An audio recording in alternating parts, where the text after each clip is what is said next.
स्वागत है आपका आज के हमारे इस वीडियो में। दोस्तों आज हम कक्षा 9 का पार्ट 6 जो कि है रेखाएं और कोण उसे पढ़ने वाले हैं। दोस्तों कक्षा 9 का ये एनसीईआरटी का चैप्टर आज हम अपने इस वीडियो में पढ़ने वाले हैं।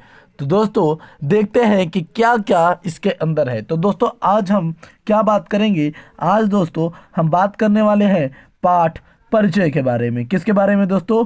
पाठ परिचय के बारे में। तो आज हमारा जो टॉपिक है दोस्तों वो है पाठ परिचय। आज हम पाठ के बारे में परिचय लेने वाले हैं।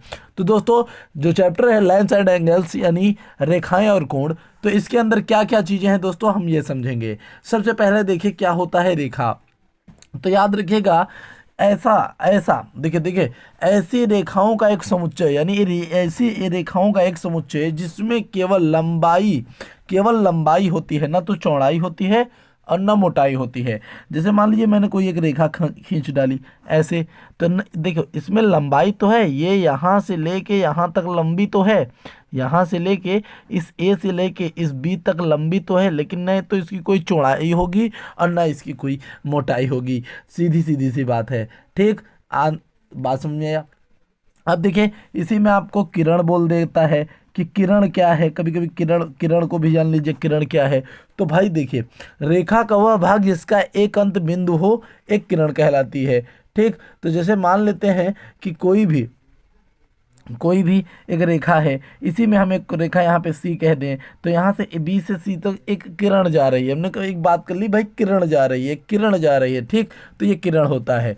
अब चलिए देखिए हम बात कर लेते हैं आगे के जो है टॉपिक पर कि इसमें असंरेख बिंदु क्या होता है। देखिए दोस्तों इसमें बात कर लेते हैं कि असंरेख और संरेख बिंदु क्या होता है। चलिए दोस्तों ध्यान से देखिएगा असंरेख और संरेख बिंदु। तो असंरेख और संरेख बिंदु क्या होते हैं।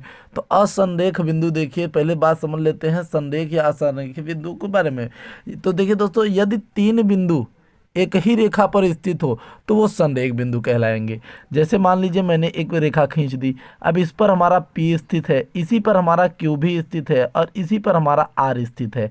यदि ऐसा हो कि दो से अधिक, तीन या तीन से अधिक, माफ करिएगा तीन या तीन से अधिक कोई भी एक रेखा पर यदि हो तो उसे हम क्या कहेंगे दोस्तों? संरेख। लेकिन अगर इसी के अपोजिट कोई यहाँ पर है, कोई यहाँ पर है, कोई यहाँ पर है, मतलब एक तो एक ही रेखा पे देखिए ऐसे है, तो ये रेखा तो इस पर है नहीं, तो इसको हम लोग कहते हैं आसनरेख। क्या कहते हैं? आसनरेख। और ये हमारा क्या हो जाता है दोस्तों? संरेख। ये क्या हो जाता है? संरेख। बात समझ में आई? तो हमारा संरेख और असंरेख ये होता है। अब हम बात कर लेते हैं प्रतिच्छेदी रेखाओं के बारे में और अप्रतिच्छेदित रेखाओं के बारे में। तो दोस्तों हम देखते हैं प्रतिच्छेदी रेखाएं और अप्रतिच्छेदी रेखाएं। तो अगर प्रतिच्छेदी रेखाएं और अप्रतिच्छेदी रेखाएं अगर बात करनी हो तो क्या होती हैं, तो बात समझते चलिएगा कि अप्रतिच्छेदी रेखाएं और प्रतिच्छेदी रेखाएं क्या होती हैं। जब दो रेखा एक दूसरे को काटती है, जब एक रेखा एक दूसरे को काटती है तो ऐसी रेखाएं प्रतिच्छेदी रेखाएं कहलाती हैं। और जब एक दूसरे को ये नहीं काटती हैं तो कुछ ऐसे देखने में लगती हैं। आइए दोस्तों अब और आगे चलते हैं और बात करते हैं कि कोण क्या होता है। अब बात करते हैं कि कोण क्या होता है। कोण जिसे अंग्रेजी में हम लोग एंगल के नाम से जानते हैं। ठीक दोस्तों, तो कोण क्या होता है ये बात कर लेते हैं। तो याद रखिएगा जब दो किरणें एक ही अंत बिंदु से प्रारंभ होती हैं तो एक कोण बनाती हैं। जैसे मान लीजिए कि दो किरणें हैं, अब ये दो किरणें एक ही अंत बिंदु से स्टार्ट होती हैं, यहीं से स्टार्ट होती हैं। तो अगर ऐसा कोई हो तो इसके बीच में ये जो चीज़ बनता है इसे ही कोण कहते हैं, वो थीटा से निरूपित किया जा सकता है। यदि हम इसे ए कहें और इसे पी कहें और इसे ओ कहें तो इस तरीके से हमारा कोण ए पी ओ बनेगा दोस्तों। इस तरीके से क्या बनेगा? ए पी ओ हमारा एक कोण बनेगा। अब बात कर लेते हैं कि कोणों के प्रकार कितने होते हैं। अब बात कर लेते हैं कि हमारे पास कोणों के प्रकार कितने हैं। चलिए तो बात कर लेते हैं कोणों के प्रकार के बारे में। तो कोणों के प्रकार, ठीक, तो कोणों के प्रकार देखिए क्या होते हैं। तो कोणों के प्रकार, तो कोणों के पहले देखिए दोस्तों वास्तव में तो देखिए कोणों के प्रकार हैं कोण, समकोण, अधिक कोण, इस तरीके के कोण है। लेकिन हम इसमें 6 कोण देखते हैं। तो 6 कोण में से पहला कोण हमारा होता है न्यून कोण। क्या होता है दोस्तों? न्यून कोण होता है। कौन सा कोण होता है? न्यून कोण। तो न्यून कोण किसे कहते हैं? तो देखिए जब किसी किसी कोण का माप अगर 0 और 90 अंश के बीच हो, ठीक, इसके मतलब इसके बीच में होता है, 0 से 90 अंश के बीच में हो तो होता है। जैसे मान लीजिए यहाँ पे हम मान लेते हैं कि इसका 45 है, तो ये भाई न्यून कोण है। अगर हम इसका देख लेते हैं 47 है तो न्यून कोण है। अगर इसका आपका 90, देखिए ध्यान से सुनिए, 90 है तो ये नहीं होगा, क्योंकि 90 के बीच में बोला है, बात को समझिएगा। यदि इसका आपका मान लेते हैं 55 या 57 हो तो 55 होगा तो भी होगा, मतलब 0 से लेकर 90 के बीच में होगा तो वो न्यून कोण कहलाएगा। बात समझ में आई आपको? बिल्कुल। चलिए अगला दूसरा नंबर हमारा आता है दोस्तों समकोण।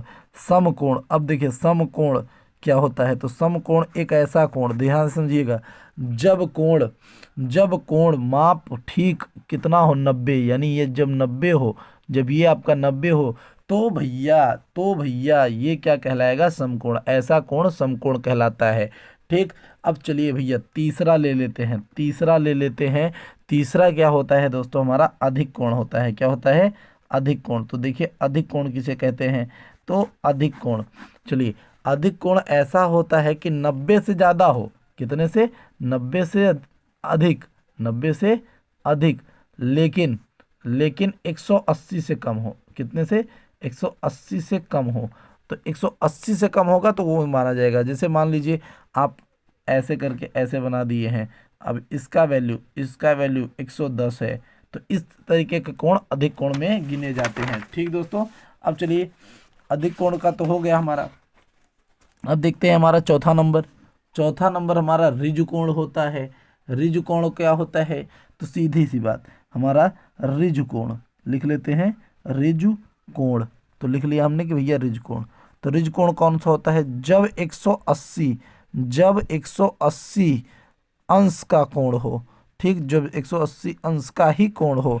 जैसे कोई एक सीधी रेखा, जैसे मान लेते हैं ए बी और ये बीच में आपको, तो ये जब एक सीधी रेखा होगी तो इसे हम क्या कहते हैं, इसे हम कह सकते हैं कि भाई हाँ ये ऋजुकोण है। ठीक, अब देखिए पांचवा नंबर को हमारा क्या है भैया, प्रतिवर्ती कोण। देखिए अब ये बहुत पूछा था भैया, एक क्वेश्चन में ये पूछा भी है आगे के क्वेश्चन में कि प्रतिवर्ती कोण बताइए, तो आप वहां पे देखिए प्रतिवर्ती कोण किसे कहते हैं। तो याद रखिएगा, प्रतिवर्ती कोण वह कोण है जो 180 से अधिक परंतु 360 से कम माप का होता है। तो इसमें क्या होता है, 180 से ज़्यादा, 180 से ज़्यादा, लेकिन 360 से कम होता है। कितने से, 360 से कम होता है। ठीक, याद रखिएगा इस चीज़ को। जैसे मान लेते हैं कोई ऐसा कोण, तो ये आपका 180 से ज़्यादा है, लेकिन जैसे मान लीजिए ये आपका 190 है, या 100 मान लेते हैं 210 है, इस तरीके से कुछ भी। ठीक, तो ये क्या कहलाएगा, इस तरीके से हमारा प्रतिवर्ती कोण कहलाता है। ठीक दोस्तों, अब देखिए इसमें क्या है कि अब आपका छठवां नंबर आ जाता है दोस्तों, किसका, आपका आ जाता है संपूर्ण कोण। ठीक, तो यहाँ पे क्या आ जाता है, संपूर्ण कोण। ठीक दोस्तों, देखिए यहाँ पे संपूर्ण कोण, तो संपूर्ण कोण क्या होता है, तो सीधी बात कि वह कोण जिसका 360 डिग्री ही मान हो, 360 डिग्री ही मान हो, ऐसे कोण जिनका 360 डिग्री ही मान हो, उसे हम मतलब संपूर्ण कोण कहते हैं। बात समझ में आई दोस्तों? बात समझ में आई कि नहीं? अब चलिए अब आगे चलते हैं। अब इसी के तहत हमारे आते हैं कोणों के जोड़े। क्या आते हैं दोस्तों, कोण के जोड़े, जिसे हम थोड़ा इधर समझने का प्रयास करते हैं। तो इसको हम लिख सकते हैं कोणों के युग्म, इसको हम पढ़ सकते हैं कोणों के युग्म, ऐसा करके हम पढ़ सकते हैं कि कोणों के युग्म। तो इसमें एक होता है हमारा पूरक कोण, पूरक कोण। चलिए, तो पूरक कोण क्या होता है, ध्यान से देखिएगा। जब ध्यान से सुनिएगा, दो ऐसे कोण लिखते जाइएगा दोस्तों, दो ऐसे कोण जिनका योग कितना हो भैया, 90 अंश हो। कितना हो, 90 अंश हो, 90 हो, वह पूरक कोण है। चलिए देखिए वो पूरक कोण होते हैं, देख लेते हैं कैसे। जैसे मान लीजिए यदि कोई कोई भी एक सीधा सीधा सा है और ये आपका टोटल 90 है, ये आपका टोटल 90 है, और यहाँ पे एक बीच में रेखा है और इसका नाम है ए ओ पी और बी। तो आप देखिए यहाँ पे एक कोण है ए ओ पी, एक कोण है ए ओ पी, और ये जो पी ओ बी है प्लस कोण पी ओ बी है, दोनों का वैल्यू, इन दोनों का वैल्यू 90 अंश होना चाहिए। तो ये जो दोनों कोण का हैं वो क्या कहलाएंगे? पूरक कोण कहलाएंगे। बात तो समझ में आई? बात समझ में आई दोस्तों? आगे चलिए देखते हैं। आगे जब चलते हैं तो हमारा दूसरा नंबर मिलता है हमें समपूरक कोण। क्या मिलता है दोस्तों? समपूरक कोण। देखिए समपूरक कोण क्या होते हैं, समझते हैं इसे भी कि समपूरक कोण क्या है। तो जब दोनों कोणों का योग, जब दोनों कोणों का योग कितना होगा? 180 होगा। जब दोनों कोणों का योग, दोनों कोणों का योग 180 हो तो वे समपूरक कोण कहलाते हैं। वो क्या कहलाते हैं भैया? समपूरक कोण कहलाते हैं। क्या हो जाएगा? कहलाते हैं। इस तरीके से। तो ऐसा क्या ऐसा कौन सा हो सकता है? तो आप सीधे सीधे समझिए, एक सीधी रेखा है, इसमें हमने एक ऐसे डाल दिया तो ए डी बी सी, तो ए बी डी जो भी है, तो इसमें जो हम देख रहे हैं कि A D C plus C D B बराबर 180 अंश। तो इस तरीके से हम जान लेते हैं कि भाई ये जो दोनों कोण है अगर इसके 180 अंश के बराबर आ रहे हैं तो ये दोनों कोण हमारे समपूरक कोण होते हैं। बात समझ में आई? इतना समझ में आया? एकदम क्लियर है, कोई दिक्कत नहीं होनी चाहिए। ठीक, अब आगे देखिए, अभी आगे देखिए। अब हमारा नंबर आता है दोस्तों कोणों के अर्धक का। कितना किसका आता है भैया? कोणों के अर्धक। तो कोणों के अर्धक क्या होते हैं ये भी आप देख लीजिए। तो हम लिख लेते हैं कोणों के अर्धक। तो कोणों के अर्धक क्या होते हैं? तो देखिए कोणों के अर्धक क्या होते हैं, सीधी सीधी बात कि अगर मान लीजिए कोई कोण ऐसे बना हुआ है और कोई एक रेखा इस कोण को आधे भागों में विभाजित करे। जैसे मान लीजिए ये पूरा भी 90 था और इसको काट दिया, अब ये 45 हो गया और ये 45 हो गया। तो ये रेखा जो ये किरण है, किरण कहिए या रेखा कहिए, तो ये रेखा इसकी अर्धक कहलाती है, ये इसकी अर्धक कहलाएगी।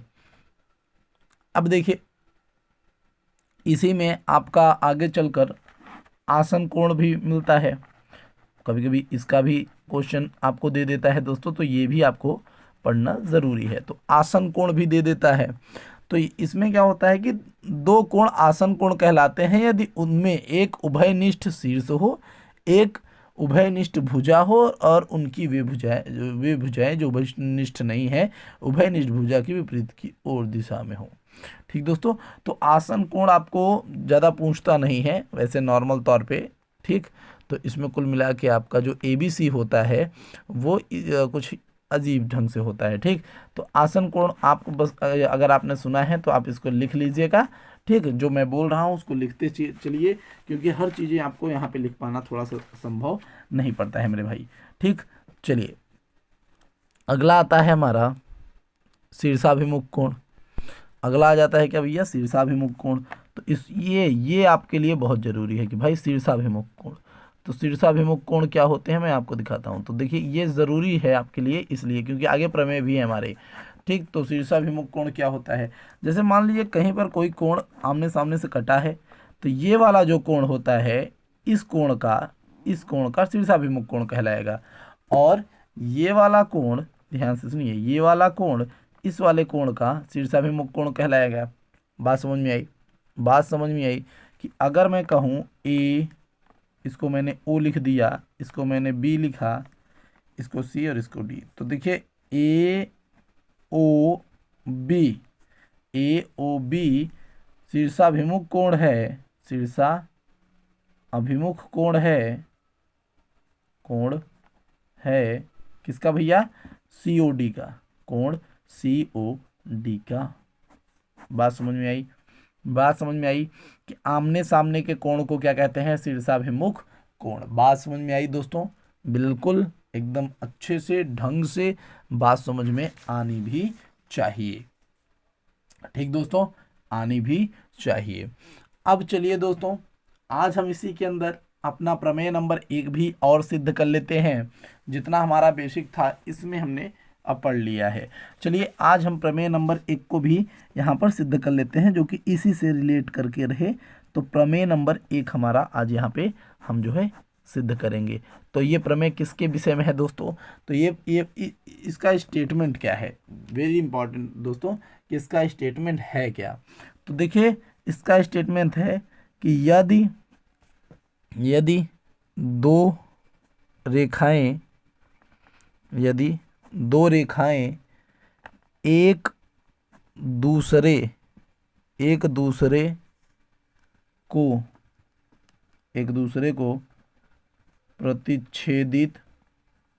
को प्रतिच्छेदित करती हैं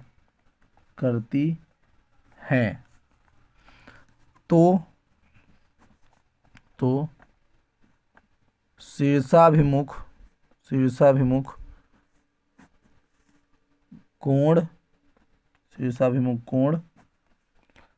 आपस में बराबर होते हैं, सीधी बात, बराबर होते हैं। ऐसा हमें जो है दिया है और हम आप इसको आज क्या करेंगे भाई, सॉल्व करेंगे।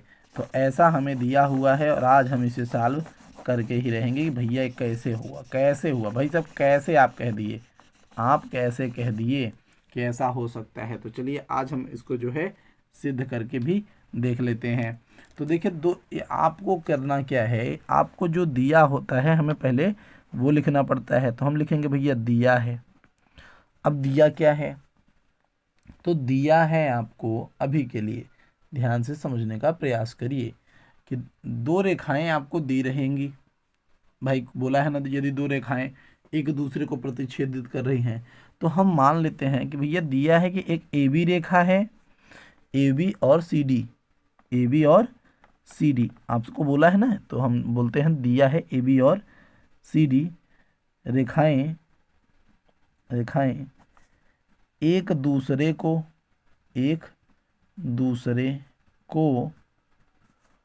ओ बिंदु पर प्रतिच्छेदित करते हैं,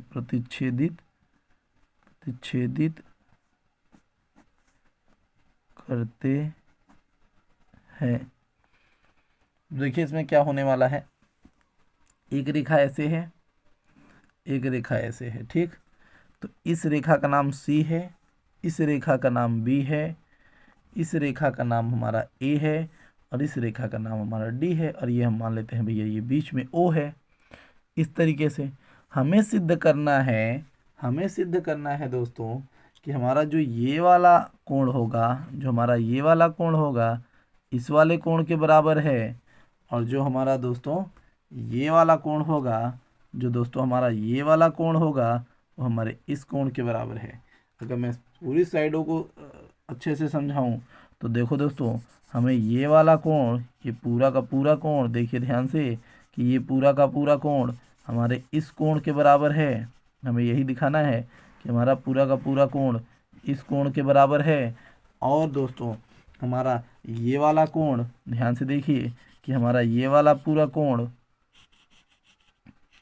हमारा पूरा कोण दोस्तों हमारे इस वाले कोण के बराबर है।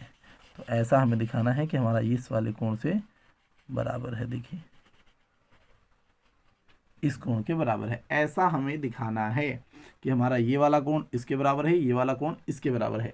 तो हम क्या करते हैं, हम लिखते हैं, ध्यान से देखिएगा बस, हमें सिद्ध जो करना होता है, तो हमें सिद्ध कुल मिला के इसी तरीके से हमें करना है कि भाई हम पहला सिद्ध करना है हमें कि कोण भैया देखिए